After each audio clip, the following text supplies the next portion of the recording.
jewe nari mfise umwana agwaye naje ngaha ku munsi wa kabiri. Ego.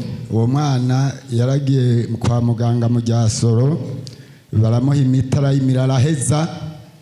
Nyina rero acaraja ku bapfumu bashika nka 4.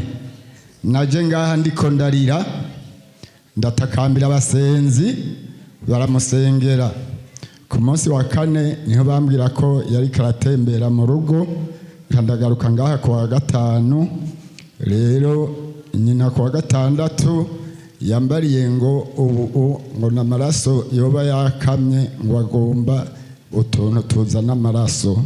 Rero urumva umwana yarakize, Imana ishimwe cyane. Ukiri ngaha Mutamu, buri urinze ubona umuntu w'umugabo akoroye amosozi akarira, ibintu biba byakomeye. Twaramubwiye ntiwizere Imana arakira. Turamusengera uva he Mutamu? Jewe Vimatana ku musozi Sakinyonga, Province Bururi. Waje wumvise iradiyo? Iradiyo nayumviye ino aho natse indaro. Arumva iradiyo acarazanire kangeraho hafi. Yego. Umwana yari ameze gute? Umwana yaragwaye cyane arembye kugeza aho baja mu bitari Matana barabura igipimo na kimwe. Abapfumu bari bazungurutse gose urugo bagogeje. Imana ikirihesha icubahiro. Imana ikirihesha. Ariko repentance nta muntu yokomera Imana amashi ya repentance. Ayo mashi yongere. Hallelujah. Hallelujah. Abapfumu 1 2 3 4 byanse kwa muganga ari kibazo. Ariko araza hano turasenga caturungika mareka wa repentance Matana acaragenda arakora. Hallelujah. Subira mu kibanza Yesu aguha umugisha kandi ndabona waberewe urasa neza abazimu bapfuye. Hallelujah. Amen. Hallelujah. Amen. Je mpagaze nkanshingira Imana ikintu nkoreye, nari ngiye kwa muganga ngira umutaxime man wari kuri clipa acanshira 20,000 camvuga oya candaza inje bantu b'Imana mu mutwe aha muri servo nariko n'umusonga okubitangaha mu mutima. Aha hose mu maboko nari natinje mu maso namva menga ndagize paralyse. Iyi nzira yo ngaha mu kuhaza wamenga niko ndaduga mu escalier ndashika ngaha nari mfitaniye rendez-vous na Deborah na papa Wilson. Nta objectif nari so kuza gusenga. Nukuri nshitse ngaha Deborah cyambwira ngo uragwaye cyamvuga oya singwaye. Ashaka ngo kana gutwara ntembere ndagusenga to ya singwaye hingenda za kwijana. Bantu b'Imana ashima Imana yo mwijuru kwingiriye neza. Abasenzi bo ngaha nukuri abantu bafisa amashi bakomera amashi. Komera Imana amashi menshi cyane. Mana ndiko ndabona ukuboko kw'Imana ngaha muri repentance biteranye ubwoba. Ndiko ndabona Imana ingirira neza gusumba uko navyibaza no muri famille yanje bariko barashinga intahe. Nariko ndabona ukuntu nari gushika bakama iga ntebe cheze rurante mashanda yanko ko bikoze. None warugiye direct kwa muganga? Nari ngiye kwa muganga umutaxime yambwira 20,000 navuga 20,000 nanga sense. Apana. Arakabona kuzimvye. Chanda ndazanga nukuri ndabashimiye ikintu usiganye mfise inzara n'umunende babwingira nitahire mbaranka ngo guma ngaha ndabwira ndashonje bacabanzaniraji nukuri nagira nta ndashimiye Imana abasenzi bo ngaha nukuri baradusengera ntanzigo babishiramwo isa yose uba telefonye uzubona bakwitavye nukuri Imana yo mwijuru Imana bampezagirire muri burakeye baravuga nkaguma mbona ukuboko kuri Imana aho bari hose nuguri je naco mfise no baha nukuri Imana yo mwijuru bahezagire ibongera amavuta uko muri kose naco mfise nukuri noba Imana izingire neza tuze duhure nukuri murangirira ibintu yo. Hallelujah. Amen. Bantu b'Imana ndahinga sheze ruranta agenda igankabona ko menga nta nibiro ariko iyo ntwaye abantu kabona bariko barasuguma nk'ubu niyo bari kuntwara nukuri ndashimiye Imana ivyumva hiri mwijuru. None aho waruje mubona n'ucubandanya kwa muganga? Jewe Deborah ku mutelefona mugansanga ha kubera dufitaniye utuntu twacu deni yaza canke Wilson nkamwandikira nkakubita depo nkigira na objectif na FCO kuza gusenga kuko narindushe ariko yo Imana yo mwijuru irakoze. imana n'ukuri aho iri mu ijuru ivyumve meze neza sofi inzara gusa niyo mfise naho ne namaze kubabwira ko nshonje n'ukuri imana ivyumve basenzi ntaco mfise je nobaha n'ukuri nta mu vyumva abantu bonga abasenzi bonga nta burya bafise isa yose bahamagaye baragenda kandi na transport yabo n'ukuri imana ibahezagira aho muri nabungere bo ngaha eka umuntu wese afise igikorwa ngaha imana imuhezagire iyi ni muri baho pana bijya twumva ngo baho ni baho nyene atagosha droite n'ukuri ndashima imana ya repanda ahiri mu ijuru ivyumve haleluya amen komera imana mashi menshi cyane gose egeza intebe ngaho uzumufashe umusigurire egeze ku ruhande urumva yaho ni sawa Yesu nashimwe amen jana jemva ku birometero 140 byo ngaha nje gusengerwa Yesu nashimwe waje n'amaguru waje na transport naje n'umudu ego hanyuma rero nari mvise ibibazo nari mvuye mu bitaro mvayo ku nguvu kuko mbona atakigenda candaza hano hamashitse hano imana yankoreye ibintu bitatu cyambere yankoreye umukozi w'imana yavuze ngo abantu benshi barakize infection nukuri yari imbabace kuva mu kwezi kwa 5 kugeza mu kwicumi na rimwe niyaga hagera amasaha yo imana yarakoze nihabwe cyuba komera imana mashimeje kabiri nari mvise umurozi anserereza yambwiye ngo isura yawe niyo imbabazi atatangura kundogesha isura itangura kwizinga numva utuntu dukorokera mu matwi tuza mu misaya naho ubwo nyene ntangura kuribwa amenyo yose iryinyo rimwe ryirijigo ngaha ryaravungaguritse ndasenga bigahera ariko ntibihere nkumva hazi ikintu cumengo cugaye amatwi imwemu zose zigaca zuzura mu maso mu matwi uri kuravuga naho ndi imbere yawe nabiruhande yanje sinkumve ndaza ngaha ico nukuri gica kigenda burundu haleluya icya gatatu ntumva ntashobora kumva n'ingene cyagenze nsanzwe ngwaye igisukari hanyuma uwo murozi urumva ko yavuze ko agomba guhindura sura yanje andoga ikintu bita munyika ni ukuvuga uriye ibintu nawe urya ibintu by'akamaro ntacyo bitwaye ndagenda ngura ikigopo cy'amavuta cya saswa santimiri nkanwa kiri mu guhera ndahava ndaruha muhira duvise inkoko za mutoyi amagi nkajya nk'atatu ku munsi ariko muramubona ibintu bamanika hejuru by'abana bajya nabi iki kikaza kigafatana bikaba ibikoba gusa akagenda hagatendera ari ibikoba inyama zagiye amaraso yagiye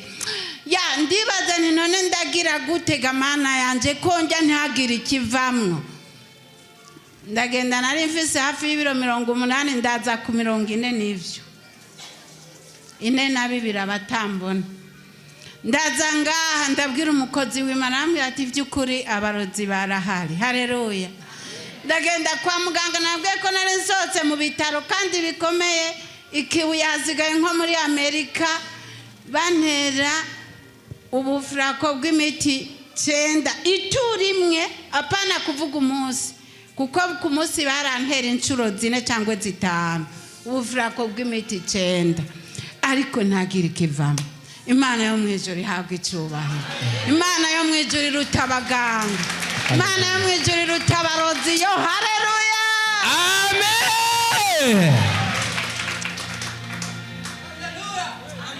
ushatse ayikunde naraje umukozi w'Imana arambwira ati by'ukuri barakuroze cyane kandi si ibyo yambwira kuko mu ijoro narumva abarozi bakubita ku mabati bagaca biruka no ku muryango mukuru kuko ari uw'icuma nkaza numva niyo turaye baraje bakubisa umuryango nkaza numva bariko baranyurira mu mugongo ariko Imana irabaruta haleluya kandi hejuru y'imbaraga hari imbaraga z'Imana. amen Imana yacu yahabwa icyubahiro. amen Amaze kunsengera, avuga ngo amaze kumusengera. amaze kumusengera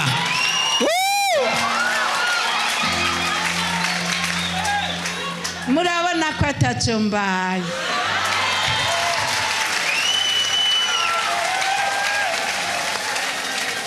Inyuma y'iminsi 2 yonyene navuye kuri 42 kilo manuka ku 54. Ndaduga iminsi 2 yonyene uca wiyongera ibiro 10 n'ivyo kuva wa munsi uhavuye kuvuja munsi. ariko nta muntu yokomera Imana amashi yiyongereye ibiro bingahe mu minsi ingahe haleluya Umvira ndababwira umukozi w'Imana nta mata yampaye nkamwe nirirwa ndatanga 160 bigapfa ubusa. Irigubura irarengaje 1000 najya n'imiburi buri nk'amagi 3 angaye kuko yari ahari nkaguma ndibikoba gusa. Ariko amagara data wa twese reka tumuhe amashyi we. haleluya Aragahora ku ngoma. amen Naho noshima sinoshikiriza kuko abaganga mvuyeyo ico gihe nabaye 2500 mugabo mvayo ahubwo bagira ati wavugwa mu nzira ariko mugabo kuko nizeye iyo ndoye ko ari Imana nabuze ntindashika ntangora. Ndoye hari ngaha kuko umutima wanje wari wamaze kwiruka ahantu. Yesu nashimwe ahimbazwe cyane. Nukuri sindabarambiye numva iryo shimwe n'abatari mwebwe nararibabwiye kandi nzoguma ndarivuga. Ikiro kimwe cyonyine kugira ucunguke. Rindira gato microphone duyindi microphone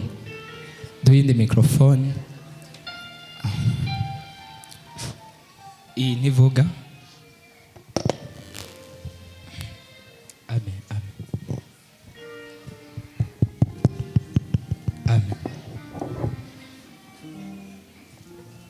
haleluya Narimbuze ntikiro kimwe cyonyine kugira ucunguke.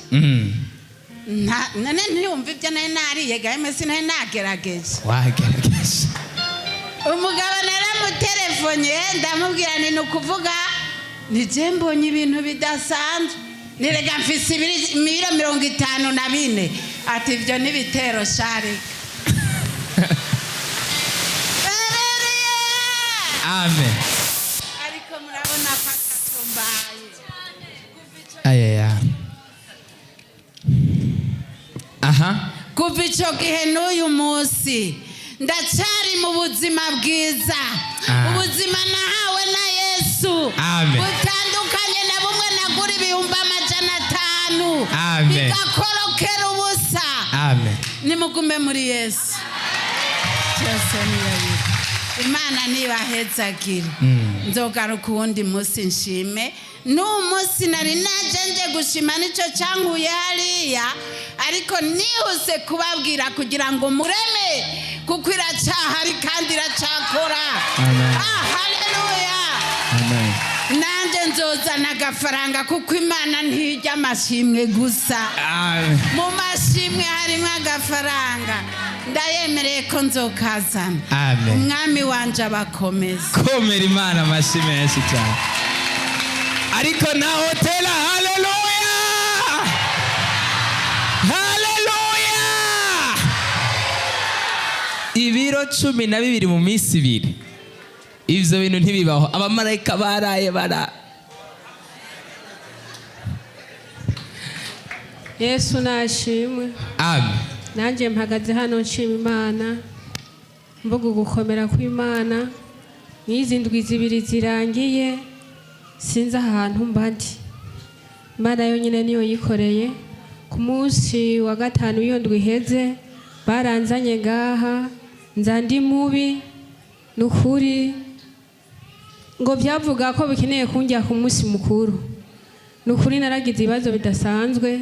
Imana irikorera ndabohoka ndataha dimashe niho nongera gufatwa kandi mwijoro mfatwa numva imisonga mu maguru irakubita mu maguru burya umubiri wose nca ndahinduka ubwo nyene nukuri bantu b'Imana nibyo ndavyumva babimbwira kuko byinshi ntabyo namenye maze gushika ngaha ku munsi wa kabiri byabaye bitoroshe novuga ko umunsi wa kabiri abakozi b'Imana baranduhiye ko cyane Imana ibampezagire umukozi w'Imana Imana ihezagire abanyamasengesho ba hano nukuri byari ibintu bitoroshe nasengeye umunsi wose kuva mu gatondo kugera masaa 11 nari nkiri ngaha ntibyari byoroshe nukuri kugeraho baduhana umukozi w'Imana munyamasengesho dutahana muhira uwo munsi nararyamye neza mugabo kuwa gatatu bica byongera biranka bimaze kwanka n'ubundi nongera ndagaruka bongera n'ubundi baransengera bikomeye nukuri sinumva ukuntu noshima Imana muno mwanya w'umuryango haba hari ikigandaro haba hari amarira adasanzwe ariko kubw'igicaniro cya hano nukuri Imana yari yerekanye nk'uko ari Imana iracyari ku kivi nukuri bantu b'Imana sinumva ukuntu noshima Imana n'ubu mpagaze hano sinumva kumenga ni jewe byarambabaje mu nda aha mu mutima harageze n'igihe n'impwemu zihinduka nkumva mpema amaraso gusa ariko ndashima Imana uko biri kose sindi mu bapfuye ndi mu bazima ni mu mpera Imana mashi amen nukuri ndashima Imana cyane kuba nkiri muzima bakozi b'Imana Imana bampezagirire ntacyo mfise no bahemba Imana yonyene yabashize ku murimo wayo ishishikare kuba mpembera ishikare kubambika imbaraga ibaha amavuta nukuri mushishikare kudukora ibikorwa bidasanzwe n'abasenzi ba hano Imana ibahezagire barashize ko amatike yabo baransanga hariya ku muzinda nsa n'uwapfuye nukuri Imana bampezagirire ibongereza umugisha umwami atugirire neza kuno munsi komera Imana amashi ntago byari byoroshe kuko twaramusengeye kuva mu gitondo gushika ku mugoroba komera Imana amashi kubw'abasenzi kabisa ntago ari igikorwa coroshe yaragwaye ibintu ukayoberwa ntibi bintu nibiki usibye Imana kumbure n'abantu baba bamaze guca imbere yacu batandukanye tukabona Imana ibakiza hari ibintu utopfa kwemera uko nyene yarafata agashuha guhera nko ngaha umutwe wose hakaza umuriro aho hakoze ukumva harakanye ariko umutwe wonyene kumva n'umuriro uteye ubwoba akumva ikintu ngaha uhakoze ukumva n'umuriro ahandi uhakoze ukumva harakanye ahandi ukumva n'umuriro ahandi uhakoze ukumva harakanye icyo ngaha kikagenda ikindi kagaruka kuva mu gitondo gushika hafi 18h n'iminota turiko turamusengera n'abasenzi baragenda baramusengera muhira bongera barafata n'amatike bongera basubirayo kumuzinda baba kumuzinda bongera baja kumusengera Imana ibahezagire dukomere Imana amashi cyane kubgawe kandi dukomere Imana amashi ko yihesheje icubahiro Imana ishimwe ko yatuzanye muri repentance abarozi ntibashobora kwiyumvira kutujya no kutwica uyu munsi ngo barare babigeze ko dufise uburinzi bw'Imana buteye ubwoba dufise ingabo z'Imana zamaziteguye kutugwanira haleluya haleluya amen Bwana Yesu asifiwe amen so na mtanisamia kwanza kidogo murambabarira kwanza gatoya niko na wimbo wa wokovu lakini sijui mtanisaidia kuimba ndafisa karirimbo mugabo ntakonzi daika ameniweka huru ameniweka huru ameniweka huru kweli nice unakapenda kina ukajui wataka kuimbia ingine siku ririmba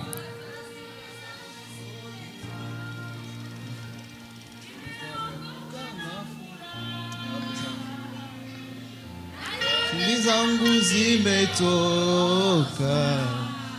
nataka kumutumikia Mwokozi wangu siku zote. Sawa sawa. Haleluya. Amen. Kwa kweli najisikia nitoe machozi. Byukuri ndumva norira ariko ndiko ndifata. Ya ndio. So mimi hapo awali nilikuwa naingia mkanisa la Maranatha nikabatiziwa. Je, naura ninjira mu rushengero rwa Maranatha ndabatizwayo. Mwaka wa 2018 ndio nimebatiziwa. Mwaka wa 2018. Lakini tukaingia mwaka wa 2020, mwaka wa 2019. Nikapoteza imani yangu. Chandatakaza kwizera kwanje. Shetani akaniibia nzamu. Satani aranyibizamu. Nikaingia katika dini ya Uislamu. Chaninjira muri indi dini y'Islamu. So katika dini hiyo nikaikaa miaka takribani hata miaka 4 ama 5 hivyo. Nicharayo ndabaye imyaka 5. Lakini jinsi nilivyoingia nyumbani kwetu, familia yetu ni Wakristo, hakuna hata mmoja. Naweza kusema familia yetu tuko kama wajukuu na watoto wa baba kama laki ngapi. Twega buzukuru muhiri wacu turi nk'amajana. Lakini katika watoto wao wote mimi ndio nilikuwa Muislamu. Ariko muri abo bana bose rijewe jenyene ntari nkijijwe ntari mukizwa. Wengi wao hata kuongea tuongei juu ya dini. Abenshi nitwanavugana kubera ico.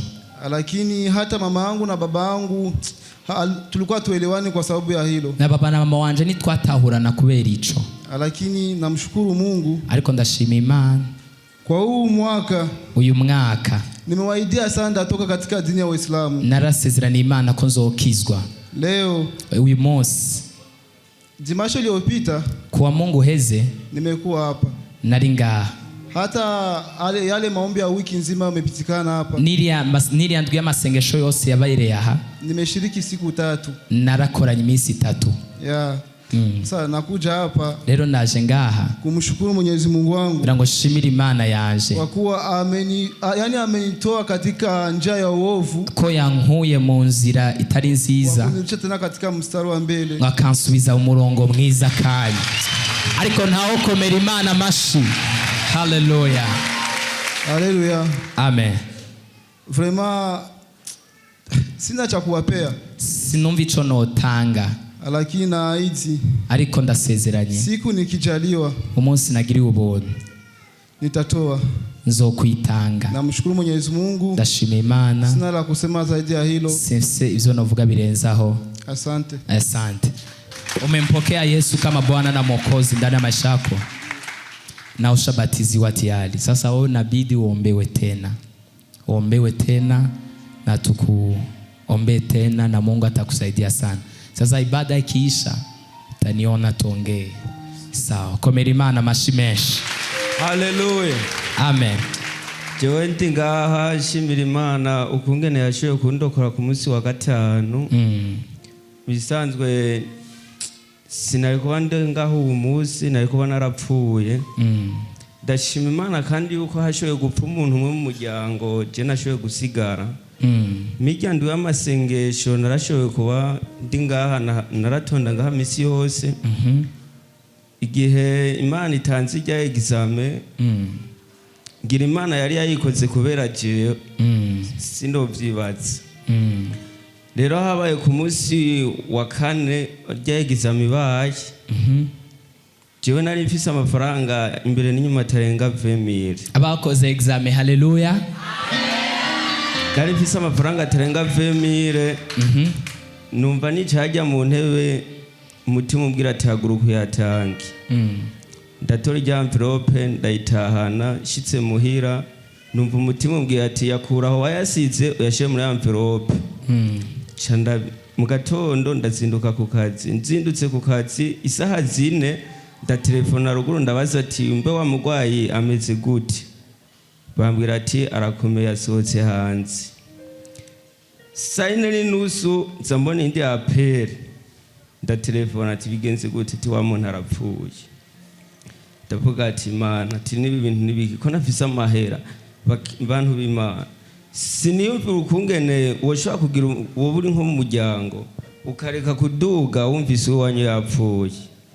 Ndaja ngaho ndihangana ndiko ndava mu isoko numva umutima umubwiye ati genda utabura irya envelope ukuremwo ajya amahera uduha utabura ikibazo. yego. uwundi mutima ubwira ati niwihangane.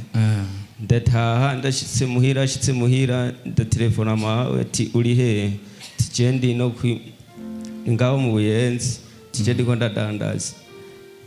Ca ndavuga ati reka ngende kuraba papa hari. Papa ndagenda ndamubura, nca ndasubira inyuma ntashe, ca turakutana. Ca mbwira ati mama wa telefone yambwiye ko nakapfuye, umugabo yase gutaha, genda hajya kwizera umurabe. Shitseho numva ishapu ryinshi, ndavuga ati rukugene byase n'ukugene ndoga. Ca ndamubwira ati none nk'ubu yaburi ruguru uri kurarima, wari kumva umuntu apfuye ukaguma urima namengo ari gutamuhira, ngo none ngo acambwira ati none ushaka iki? Ati papa mbwiye utahe muhira. Kumbe bagomba bigukungene nanje shobora kuduga. Imana umutima ucumbwira ati niwigire kuri kotebu uburagumayo urindira amasaha yo kuza gusenga mwajya amasengesho. Candata ntera ngenda kuri kotebu nshashika mpa telefone umugenzi, ndamubwira ati burafata ino telefone hari umuntu yakurondeye, je ngiye indani mu isoko. Shitse mu isoko ndagumayo, haraca akanya nsubiye inyuma, acambwira ati uraza aho mama wawe yakurondereye? Ncavuga ati none yambwiriye, tireka ngende. Shitse muhira ncasanga ngo papa ngo so wawe ngo arahavuye, ngo yagomba guha amahera udoge. Ca ndavuga ati nta kundi. Nca ndoga saa 9 igeze, nca ndaza ngaha gusenga. Hageze mu gisirimba ndumva birasi, kuririmba biranka, ndacika intege ndicara ngaho. Hageze umwungere wacu mukuru araza, aravuga ati nimusenge. Turasenga, aravuga ati hari ibintu biri mu maboko inzoka, nimukunkumura amaboko muraza kumva ko hari ibintu bivuyeyo. Naragize irya mbere numva ikintu gikorotse, ndagira irya kabiri numva ikintu gikorotse, nkakwega gutya nkumva ikintu gicitse. Ibyo sinasiyo kumenya ukungene nkubi byagenze. Nashidutse njyamye ngaha, umwungere wacu aravuga ati mujyana hariya mu masengesho. Ngeze hajya niho numvise ijambo, sinzi yuko ari naje narivuze, numvise bavuga ngo mbe mutujyanye hehe. Nshitse hariya mu masengesho, barasenga, mutima wanje ngira ntiwari muri jewe iki kibiribiri nyene, cyari kibiribiri gisanzwe bari baragitwaye. Rero dushitse mu masengesho numva bivuga ati uyu muntu twari twashatse yuko ujya bibi yapfuye, twari twabateguriye uno munsi yuko bashobora gupfira rimwe, mugabo uno munsi birase, kandi twari twamuteguriye yuko ashobora gupfira i Bugarama aduze. Ndavuga ati Imana ishimwe. Barajaho barasenga, ngira bahereye 6 kugera saa 3 saa 4. Ndumva yuko umutima wanje urushe, barasenga ngo ntacyo mumaze mwege, ntacyo mukoze, ngo nta bushobozi mufise. Nabo kubw'imbaraga Imana yashoye kubaha barakoze kundokora, ariko barasenga. Iza mbona wa muntu yapfuye turi kumwe, araza arambwira ati none we kuri ngaha? Je ndamubwira ati ndahamaze igihe kininiya. Ati je sinze. Ati none ko twari tuzi kuri Bujumbura? Ati washitse ngaha gute? Ati ntabyo nzi, ndahamaze igihe. Ndamaze. Ati none wewe byagenze gute? Ngo najewe ngo nari nicaye mu rugo, ngo nabonye ikintu kiza, ngo kimpa amazi, kimpaye amazi, ngo nca ndayadahwa, ngo sinzi ukungene byagenze, ukungene naje nshitse ngaha. Ndumva yuko abakozi Imana barasenga, umva yuko hageze saa 4 niho nabonye yuko noroko y'ubuzima, ndasubira ndagaruka ngaha kuri iyi si. Ukungene nahora ameze ubwa mbere, numvise yuko uwo munsi bansengeye nashoboye kuronka ubuzima ku munsi wa 5. Imana ibahezagira, bumvise intahe yanje. Murakoze, Imana ibahezagire. Nongera nshimira abakozi bo ngaha b'Imana. Imana ikomeze ibaha imbaraga, ibaha ubushobozi, bongereza amavuta. N'umwungere wacu mukuru, Imana ikomeze imuha imbaraga. Abumvise ishimwe ryanje, Imana ibahezagire.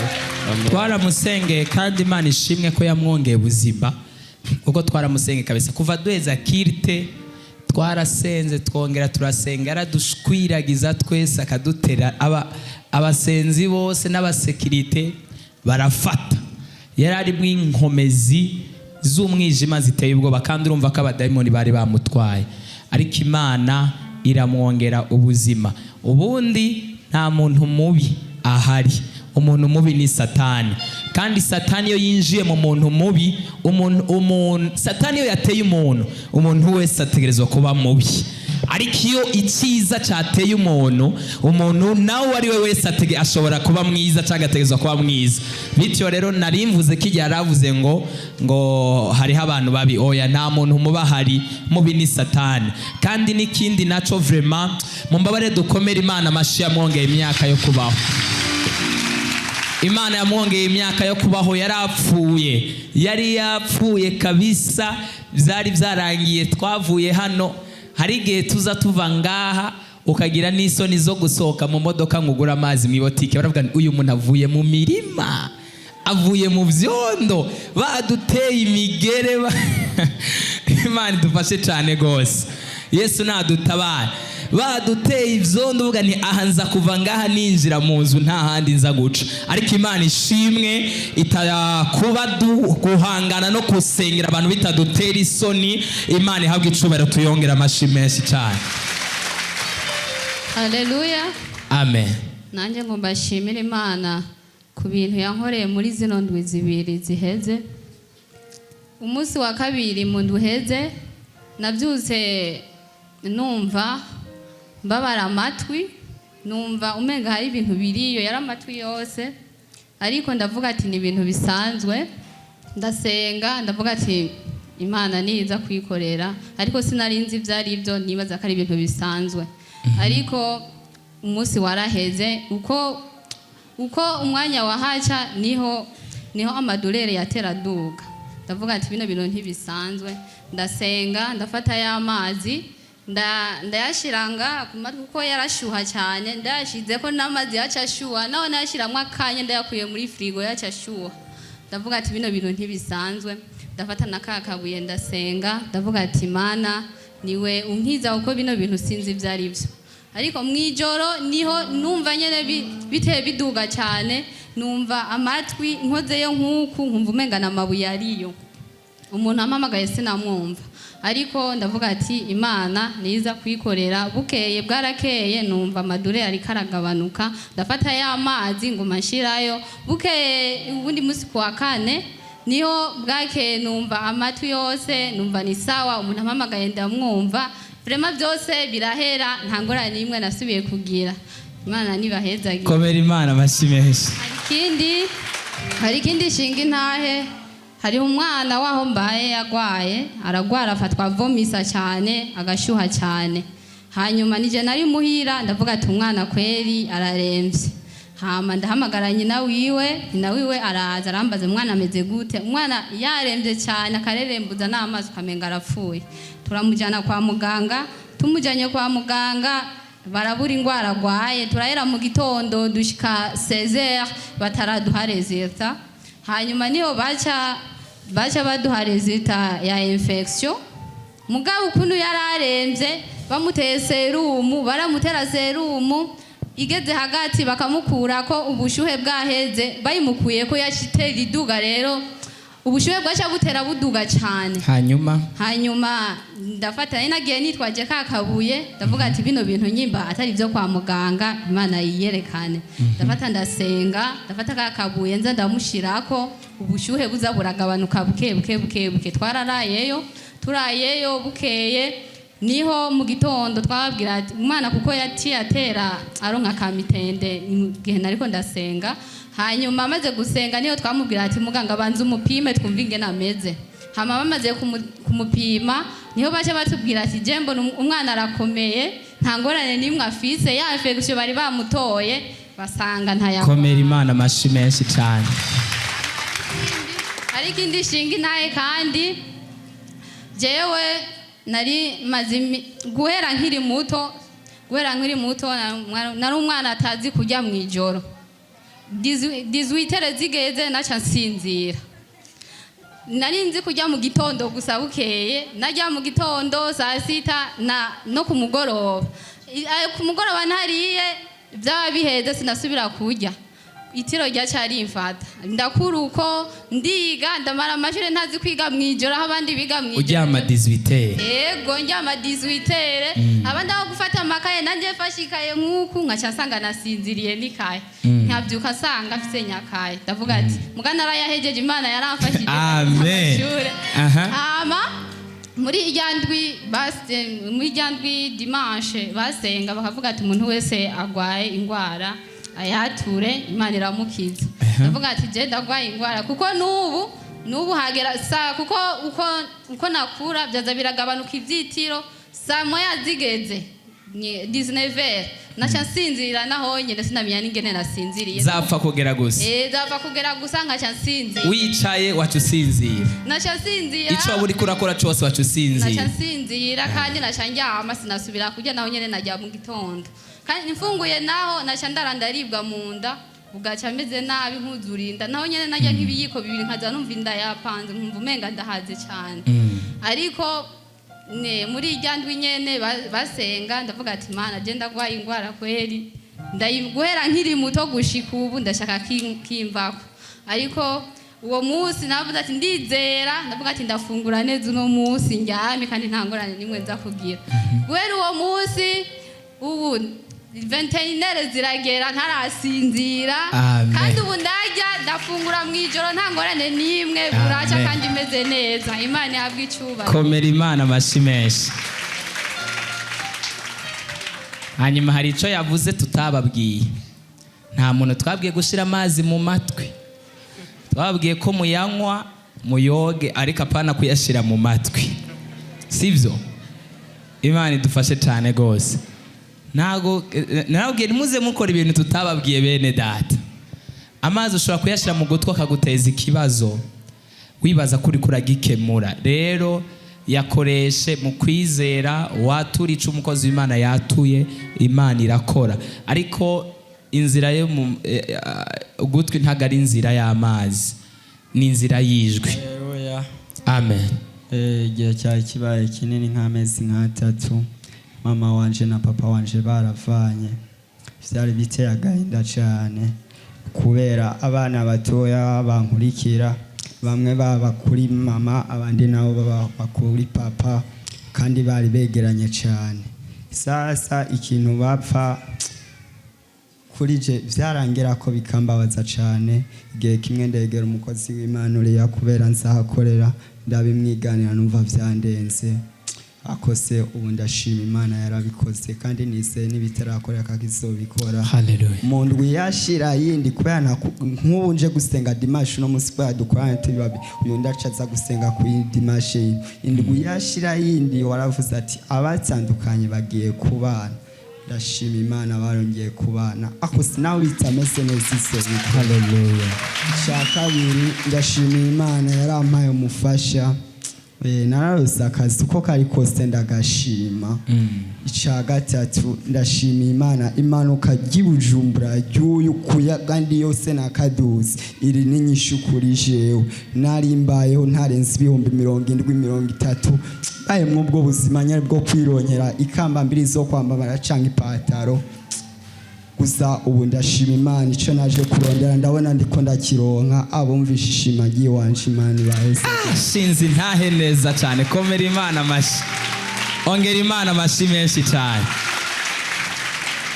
ashinzi ntahe neza se na nyina baravanye baratandukanye kandi babana hafi Imana irabasubiza hamwe twongera Imana amashi menshi amen amen haleluya amen haleluya amen ndashimiye Imana cyane kubw'uno munsi Imana itwongeye ndanashimira n'umubyeyi wacu ndanashimira n'intumwa y'Imana Apotre Nduwimana Joseph amen amen amen ndanashimira na mama Mungere ndanashimira n'uriya mubyeyi ngaha Marene ndetse na muguranye ngaha abanye nanjye cyane mu minsi yishize ntago byari byoroshe ariko Imana abanye natwe shimiye Imana cyane kubw'umubyeyi wacu nagiye muri biri we tutabona imbere tutabona inyuma ariko aransengera avuga ati bizogenda neza twari tumukomera amashi shimiye Imana cyane n'umuntu wese yitanze kubw'urubanza rwanje imana yo mu ijuru imusubirizeho ibitangabo byinshi cyane. Haleluya. Mwaritanze cyane, mwabaye nanjye cyane, kandi no kwindi ko ndabasengera cyane imana yo mu ijuru, imana y'iki gicaniro cya Repentance igihe cyo gukora ku buzima bwanyu. Haleluya. Nuko ntibyaye byoroshe, ariko ndavuga ngo imana y'iki gicaniro irakomeye cyane. Haleluya. Ku by'ukuri sinabona inzira, n'umubyeyi wacu arabizi, ariko nabonye imana. Dukorera imana tutabona imbere, tutabona iyo bizoja, ariko iyo hageze kwishura ikorera ikintu cy'imbaraga. Haleluya. Amen.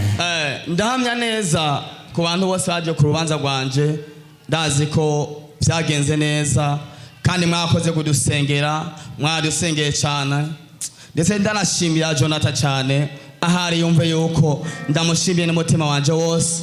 Ndanashimira na Claude, babanye nanjye cyane mu bihe bitari byoroshe, ariko imana y'igicaniro, imana y'umubyeyi wacu niteze uweragize, ndazi neza ko izobahemba. Abumvise gushima kwacu, imana ibaho umugisha. Shalom shalom. Komera imana amashyi menshi, urabibona kabisa. Ewa. Amen. Tena kirashimira ikintu imana yankoreye mwaka no kwezi kuva mu kwa 10. Je naragwaye, haraza ikintu mu ijisho ry'iburyo, cyo kintu ndakigwara iminsi ishika kuri 5. Haragera igihe ndabona ko kisereberede cyane, ndavuga ati Imana, aha hantu haba ari wowe ukora, naje ubwanjye ntacyo nashobora. Burya mu nzu nefise 80,000. Ndagenda kwa muganga muri Yombe, umuganga aracisha mu icyuma, maze kushira mu cyuma arambwira ati nukuri naho uje kwivuza, iki kibyimba kiri mu ijishi wawe ntituzi iyo cyazananye, nyimba ari kanseri, nyimba ari ikibyimba gisanzwe, mugabo twebwe ntitubone iyo cyazananye, kandi ntitwoshobora kukibaga tutazi yuko ari kanseri. Gusa ikintu tugufasha twebwe abaganga, reka twandikire umuti, ugende gufata umuti urabe icyo Imana izokora. Naratwaye imiti myinshi ku munsi, nanywa imiti 12, ibinini 12. Ndavuga ati Imana, aha hantu ukore nk'uko uri Imana, kuko jewe ndi umuntu n'ukuri atacyo nifashije mwino mwabuno Bujumbura. Nukuri ndakwinginze ukore nk'Imana, sishira umutwaro kwa kino kinini, kuko nagishira ku mutwaro kirananira kumira, kandi ndumva yuko atana kimwe gishobora kumfasha ntakimize. Ndasenga navuga ati Imana, ibinini unshoboze ntibindembeshe, umpe imbaraga z'ukurondera inza ndamira kino kinini narose tweshira mu resitora, kuko imini 12 nkabinywa atakiri mu resitora, nukuri ndagira ingorane. Wewe Mana uje imbere yanjye hagira icyo wonkorera. Nukuri Imana yarankoreye ibitangaza. Ndamira ibinini ku munsi 12, ndabinywa bambwira ko nzobinywa iminsi 10. Ndavuga ati Imana nukuri ukore nk'uko uri Imana basi. Hanyuma ndavuga ati nkaza ndagenda ku kazi, Imana ikampa imbaraga nyinshi, nkakora nkaronka utwo fungura kugira mire ya miti. Ico Imana yakoze rero, Imana yakoze shima. Nuko twahuye n'umuntu asengera ngaha, harambwira ati cyajara ahantu usengera, umuntu afise umutwaro nk'uwo baramusengera kandi agakira. Cyane bati none jewe nzohashika gute, uraza ndakujana. Basha ndaza, igihe haba igikorane ndatangira ndasenga, kujya batanga amasengesho nkahereza umutwaro Imana, nkasenga nkumva yuko menga ya misonga yari mujishirikira. Waje mu masengesho yo mu ndwi heze? Yego, kijya gikorane cyari ngaha cyo guhagarika imigambi y'abadayimoni. Niyo nasengeye. Samugabo navuga ati kambananye senga, igene bana umukozi w'Imana nkamubwira ati jewe nibundi nahigisha imisonga yaheze riguma rihishiye, naje amazi mwasengeye nikwinda yanwa nkafata kama nkashira mu jisho. Gusa ubu ndumva nyene yuko imisonga irikira hera muganira hera gose, muganye nyene ndumva ubu nyene biriko biraza. mwami yesu abahezagire kandi abongereze imbaraga. n'utwo dusigaye twose turaza guhera, kirite niyahera ucuza hari indani tugusengere, n'ibyo bisigaye byose birahera. Ongera Imana amashi. Yesu nashimwe cyane. Amen. Je ndashimira Imana ko yene umwanya n'isaha kuba nkitambuka. Jewe naje ino ntari umuntu ntashobora gutambuka, natambutse ibintu mvuye ku ishuri. Egera mikro. Ukuguru kwari kungana umusozi kuvyimvyuko. Ndasenga Imana mvuga ati gupfume gutoboka mbona igikomere. Burya rero hariho umusaza wa mama asanzwe asenga ngaha. Ca turamurondera ku telefone aransengera. Amaze kunsengera yasengeye inshuro zibiri. Kwigira gatatu ashtuga dushira amazi mu gikomba yasengera. Ca turayasengera. Nanje sindabonana n'amazi ahezagiye. Uyashize ko kwarara kuranga ijoro ryose. Burya rero mama kiraza aransobokera nasinziye yarashirako. Ayashizeko nazose sanga ukuguru kwaturitse. Mama carambaza wumva umeze gute nakize. Hanyuma rero maze kuba nakize muga nkumva kuguma kunja kandi kwagumye kuvyimvye muga mbona natobotse nyene nakize. Bacavuga ati mumanukane nzi ndamujane bamusengera. Ikindi kintu naco mbanze gushima.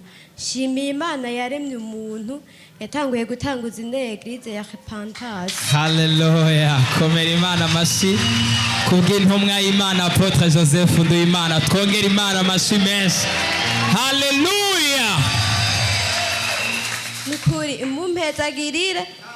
Je imisi yose mwijoro naje narasenga muga jewe ntaco nabona kivamo.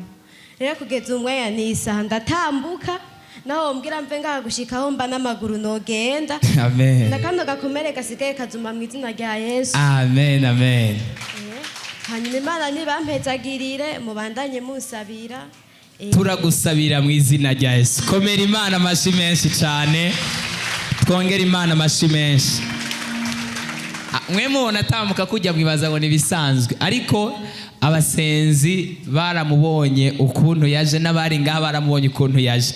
Ukuguru kwari kungana umusozi nk'uko yabivuze, kwari kuniniya cyane, kwavyimbye, kwahishiye, umenga ukoze ko koca gutoboka kuga turumbukamwa ibintu bimeze nk'amazi. Ariko Imana ishimwe yuko yamukijije akaba ari karatambuka kuriya, kandi nibisigaye irabikora mu izina rya Yesu. Aha. Yesu nashimwe. Amen. Mama nanje nje gushinga intahe, mbanje gushimira cyane cyane abakozi b'Imana bo ngaha muri Repentance. Imana ibampezagirire cyane. Kandi nukuri Imana ihabwa icubahiro. Je naje ngaha ndamaze igihe nsengera ngaha, ibitangaza byinshi ndamaze kubibona, biramaze gukoreka kuri jewe. Ariko rero hari igitangaza naco nabonye muri uno mwaka. Je nari ngwaje umwana kuva mu kw'icenda ndamugwaje. Yaragwaye cyane. Kuvuga namuzanye ngaha umwana yaramaze kuva mu kw'icenda agwaye. Umwana ntivyakunda kwa ashobora kuja kuri toilette. Ukwezi kwa mbere kurahera ndamuvuza biranka, ndamutanga muhira baramuvuza biranka kugeza yako kutaja kuri toilette bisigura ko atituma canke atihagarika. Mbo ashatse kuja kuri toilette, ashatse kumwanda mukuru yararibwa mu nda, akaribwa bikarangira bisubiye inyuma. Ndamuzana baramusengera, barangije kumusengera ashobora kumara igihe kingana gutatituma. Mbo yarashobora kumara nk'imisi 5 nkaca ndamugurira umuti wo kugira diare kuri pharmacy. Rero akoze iyo diare ntiyasubira gusubira kuja kwituma. Biheze iyo miti heze n'ubundi yasubira kuribwa akaguma kwa kundi nyene. Hari naho namuhana iyo miti ntibikunde. Nukuvuga ababanyi barababara babonye ukuntu mbabaye, nari ntunzwe n'amarira gusa.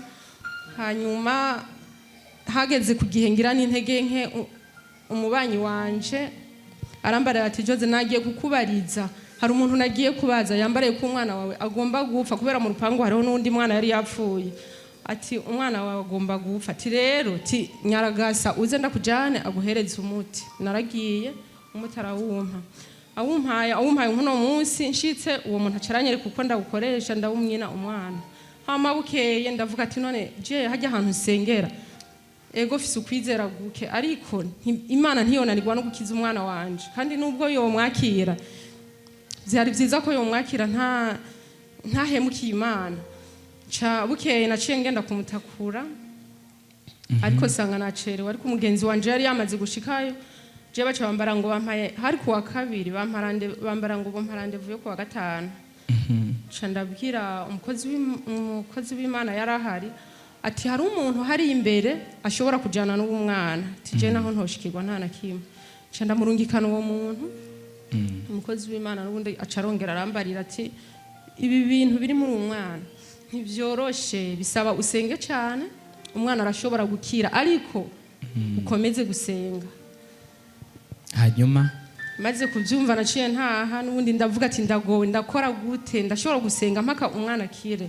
Naciye nca kundi twaciye tujana n'uwo mugenzi tuja kwa mwene wabo yarasanzwe asengera ngaho muri Repentance ariko yimukiye kumutakura. Acarambarira ati jewe imbere yo yanshingiye intahe yiwe ati imbere yo gukizwa kwanje nshike mugakiza neza nakijijwe kubera umwana wanje umwana bamuhaye ishano ndaburiyo ndamuvuza ndatembera mu mashengero yose ati nyene nshikira kurya mukozi w'Imana aramusengera arongera aramusengera biranka ndatimbirayo mpaka aramusengera arakira ati rero nanje gukizwa kwanje byavuye ku mwana kandi umwana ntashobora kwizera we wenyene niwe ugomba kumwizerera. Iyo ntahe ndayumvise naciye ntaje kuva uwo munsi wa muntu yari yantwaye kumuronderera umuti mu gatondo ka kare nabyutse ndawusuka muri ajya amazi atemba ca ndavuga ati kuva no munsi ndatanguye gusenga ndawuhevye gira muri kiramasengesho ndahinduye ibintu byose apfa akira azoja mu minwe y'Imana. Naciye nguma nkomeza ndaza muri burakeye nkamanaje bikunze ko mvyuka hakiri kare nacanza naraje inshuro zitari nkeya. Ku munsi wa nyuma twarangije nyene gusenga mu gatondo ca ndamujana hari umukozi w'Imana yasengeye hariya DMRC aramusengera tuca turataha dutashe tugeze aha hepfo kuri Kotebu umwana araremba biranka ko atambuka bya bintu byose byari mu nda bica biravayo biramanuka mu gisusu biraja no mu magara umwana biranka ko atambuka turahagarara kuri Kotebu ntituri bufate bisi ntituri bugende he na he kuko kwa muganga hoho bari barambariye ko atangwara nimwe afise mu mubiri wiwe. Naciye ngarutse ndicara ngaha abakozi b'Imana barambaza wewe ko bari bagusengeye nibiki nagira ati umwana yasuye kuremba cyambara ati subirayo kujya yari yagusengeye bwa mbere. Umukozi w'Imana aciye amusengera arasenga ndabona n'umukozi w'Imana ko babaye kubera ko ubwa mbere yari yavuye imbere yiwe akongera akagaruka aramusengera. Imana ishimwe n'ukuri kuva uwo munsi kuva kuri iyo saha umwana yarakize umwana ni muzima n'ubu ari ngaha. Komera Imana amashi menshi cyane twongera Imana amashi menshi.